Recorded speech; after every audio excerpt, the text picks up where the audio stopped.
When I was young, they used to call me a monster.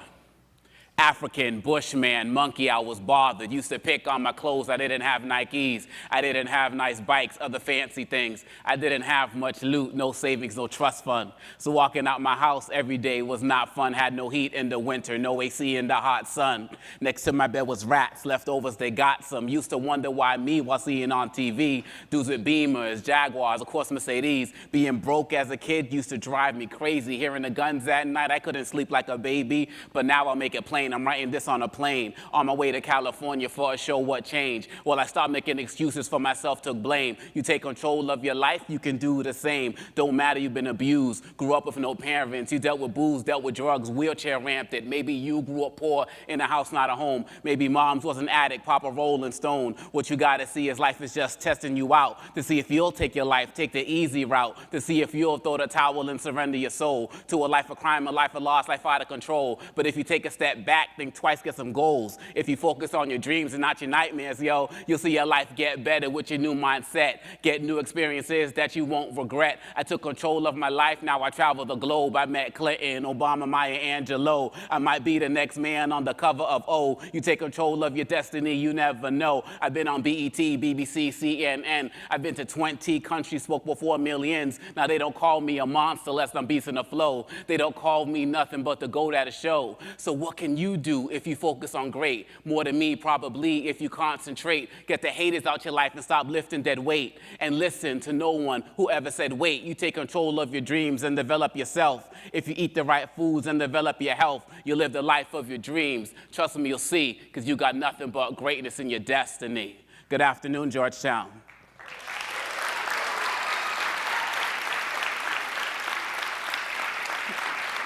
That's what's up. Let's have some fun. Repeat after me. Today I give myself permission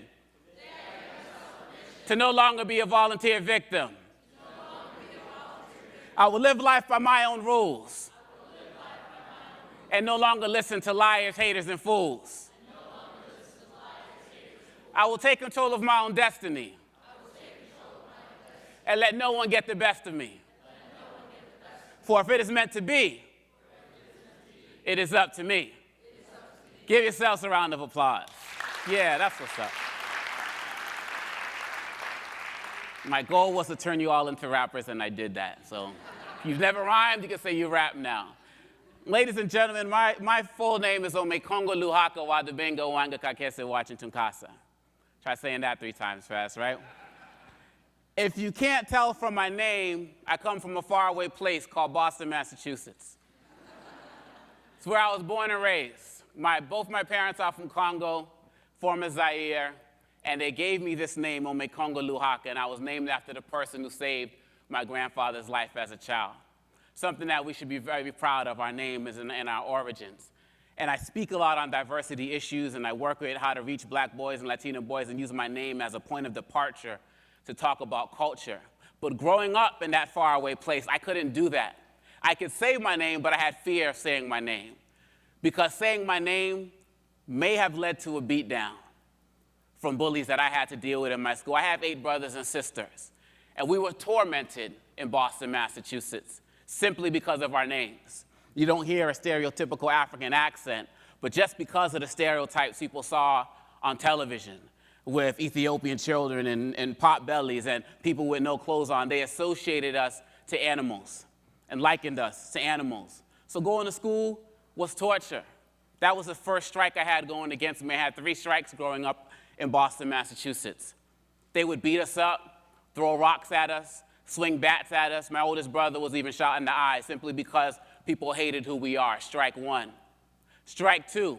I didn't grow up with lots of things in my household, as you may have heard in my rhyme.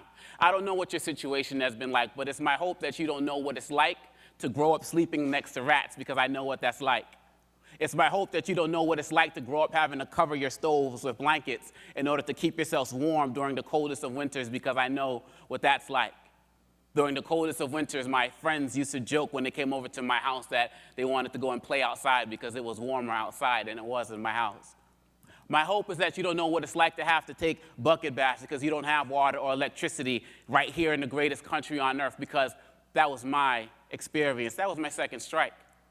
third strike I had going against me, I grew up at the height of what has affectionately been called the crack epidemic, where across the country, inner cities were being ravaged by this new drug that hit the streets called crack cocaine. And we were being ravaged to such an extent that young black and Latino men used to walk around with shirts that said black men, Latino men, endangered species, because it was predicted that we wouldn't live past the age of 25.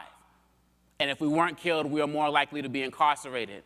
So when you see those three strikes, not having a lot, growing up in the drug wars, and just the pain that came with saying my name, you may understand why I didn't feel like I was destined to do many great things, why I didn't feel like I was worth anything, while thoughts of suicide had permanent residence in my mind until I heard somebody say that suicide is just a permanent solution to a temporary problem. And while in my despair, I got, as Fannie Lou Hamer said, sick and tired of being sick and tired, and I realized I have a choice. Everybody say I have a choice. You see, at the end of the day, when you're dealing with any type of issues, you always have a choice, as Marlo Thomas said, to become bitter or become better. And I chose to make myself better.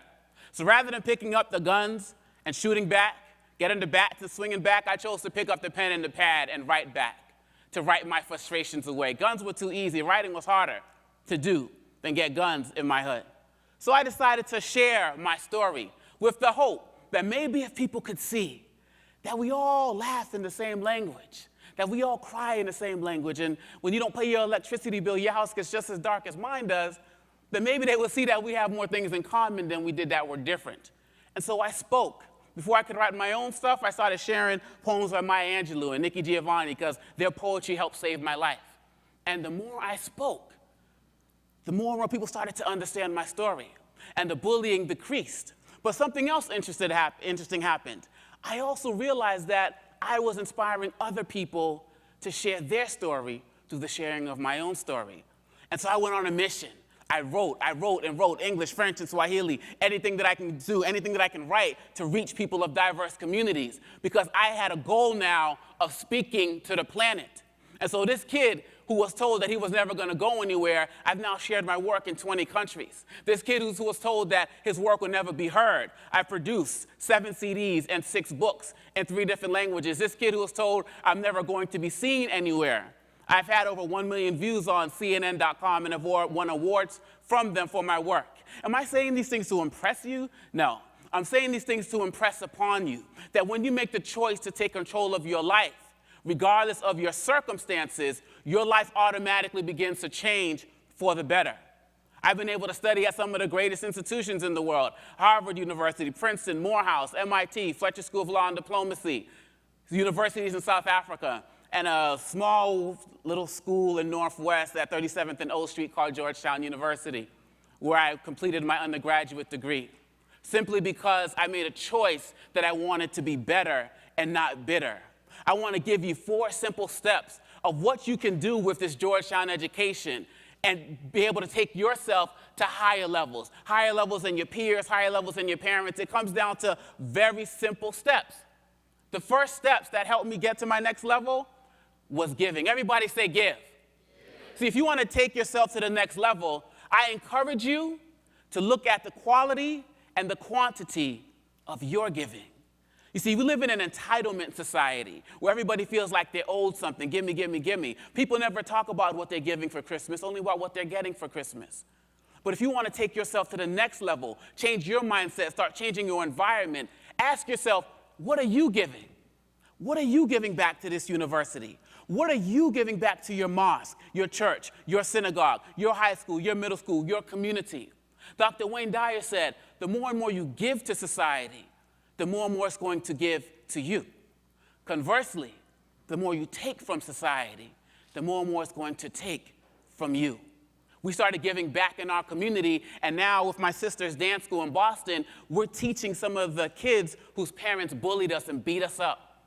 That's about moving forward, which leads me to the next step, release. Everybody say release. You got to learn to let it go and let them go if you want to take yourself to that next level. Let it go is like you have to practice forgiveness every single day.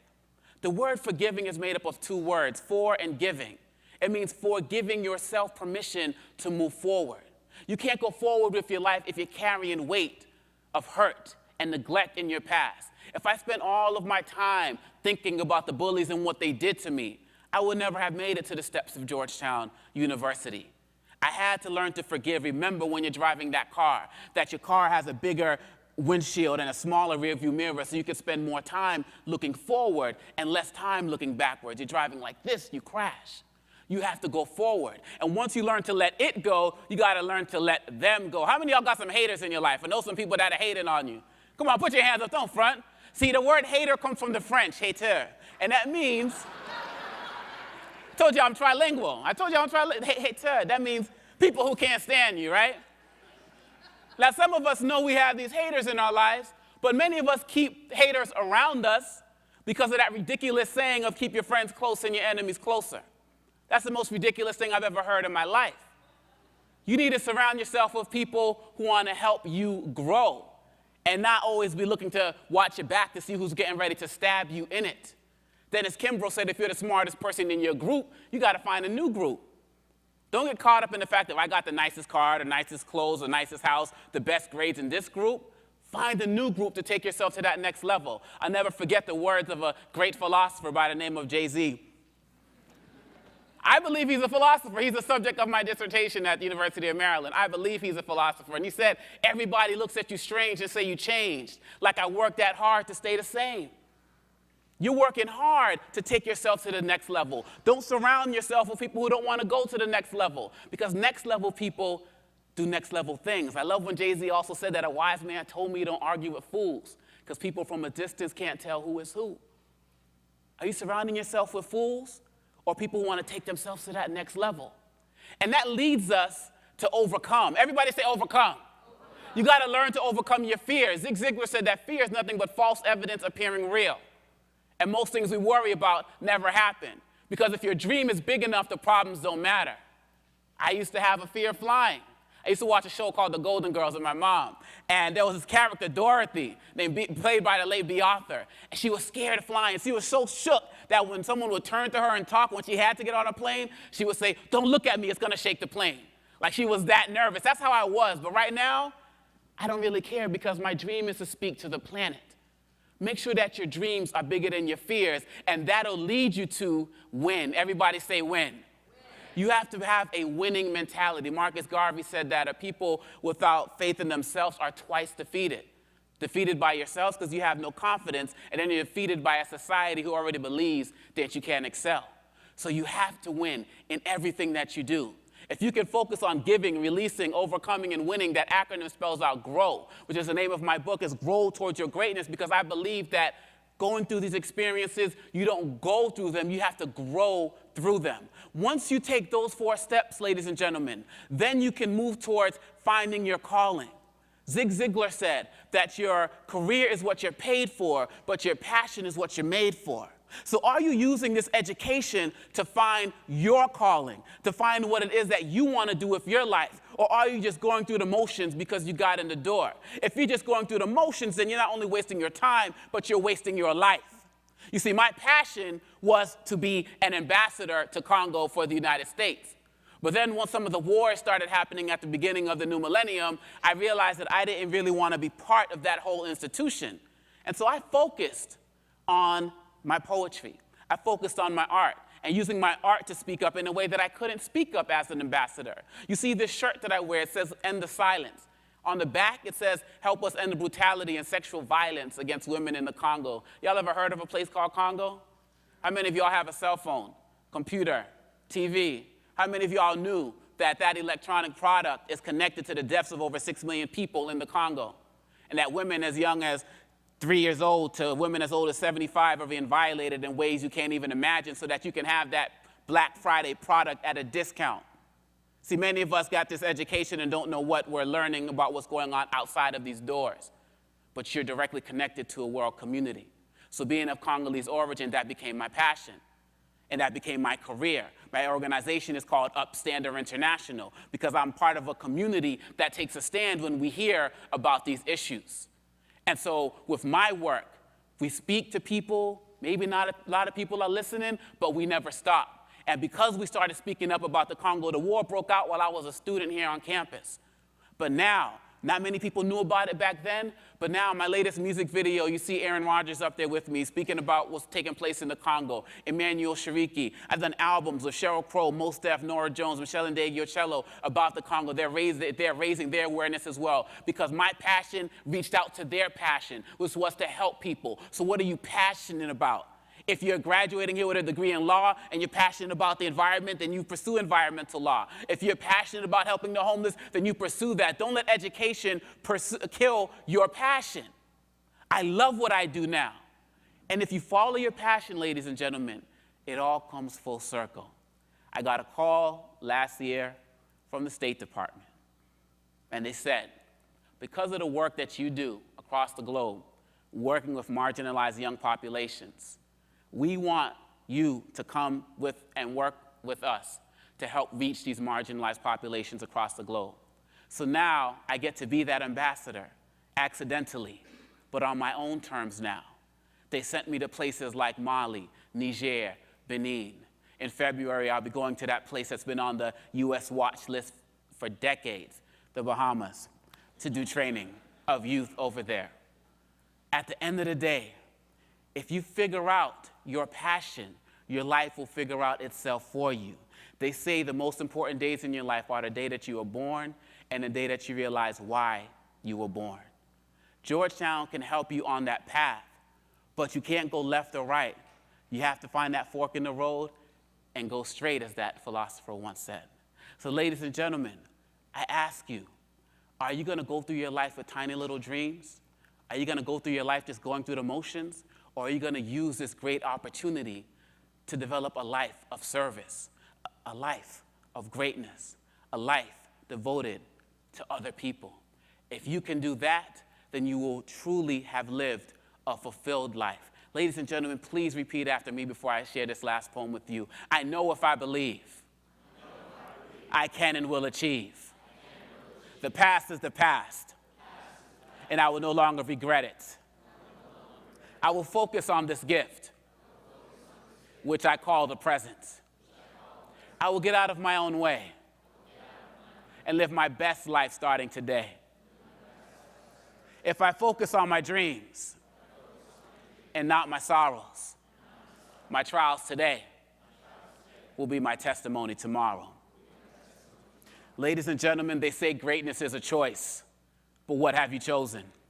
You've been frozen in time and broken in mind. For too long, the same song playing in your head. Living in breath, but better off dead. But who said you didn't have the power? Who said this is not your hour? You've been showered with a steady stream of words that kill your dreams. But since you're still breathing, then someone has lied to you, tried to deny you of your own potential inside you. If you just decide to, let no one deride you. Don't even let them get beside you as you unearth the new you. Stop listening to naysayers and decide to do you. No more pity parties, sob stories, and boo-hoos. If no one told you that you're great, then let me be the first to. If you develop the thirst to drink from Faith's fountain, you'll develop the might to move mountains. You see, we remove tons of dirt to find 1 ounce of gold. So I ask you to remove tons of hurt and just uncover 1 ounce of your soul. You'll set yourself on a true path of excellence, getting out of your passenger seat and driving your own car, reaching for the moon, but maybe only landing among the stars. You see, you have greatness inside you, but you must choose to be great. Blaze a path of excellence, leaving fear in your wake. All you need is already inside you. You just must believe in yourself. Grow towards your greatness and discover your true wealth. Peace. That was fun.